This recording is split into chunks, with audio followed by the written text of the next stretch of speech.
அஸ்ஸலாமு அலைக்கும். காலையில் எழுந்து வந்ததுமே ஃப்ரீசரில் கொஞ்சம் போல் மீன் இருந்தது. ஸோ எடுத்து வெளியில் வச்சாச்சு, ஐஸ் விட்டுட்டோன்னு. அன்றைக்கி மதியம் லஞ்சுக்கு பிள்ளைங்களுக்கு கேரட் ரைஸ் தான் பிளான் பண்ணியிருந்தேன். ஸோ ரைஸ் வந்து பாயில் பண்ண போட்டு விட்டாச்சு. எக்கும் ஒரு அடுப்பில் பாயில் பண்ணிவிட்டு அதை வந்து 65 மசாலா கொடுத்து ஆயிலில் நல்லா ஃப்ரை பண்ணி எடுத்தோன்னா சூப்பரான எக் 65 ரெடி ஆகிடும். ஸோ அதுக்கு ஒரு பக்கம் வந்து போட்டு விட்டாச்சு. கேரட் பார்த்திங்கன்னா சாப்பரில் நல்லா சாப் பண்ணி எடுத்துக்கிட்டேன். ஸோ அப்போ வந்து பிள்ளைங்களுக்கு வந்து எடுத்து வெளியில் போட முடியாது. ஸோ அதனால் நான் வந்து இந்த மாதிரி தான் கேரட் ரைஸ் பண்ணி கொடுப்பேன். பிள்ளைங்களுக்கு வந்து லஞ்ச் பாக்ஸ் பேக் பண்ணிவிட்டு காலையில் பிரேக்ஃபாஸ்ட்டுக்கு எக் போட்டு தோசை செஞ்சு கொடுத்தாச்சு. அன்றைக்கி மதியம் லஞ்சுக்கு சிக்கன் 65 செய்திருந்தேன். அது கூட தால்ச்சா, அதுக்கப்புறம் வந்துட்டு வெண்டைக்காய் பச்சடி, இதெல்லாம் தான் எங்கள் வீட்டில் லஞ்சாக இருந்தது.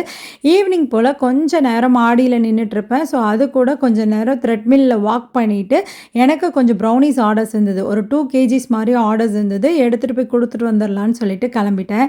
இன்னொரு மினி விலாகில் பார்க்கலாமா? அஸ்ஸலாமு அலைக்கும்.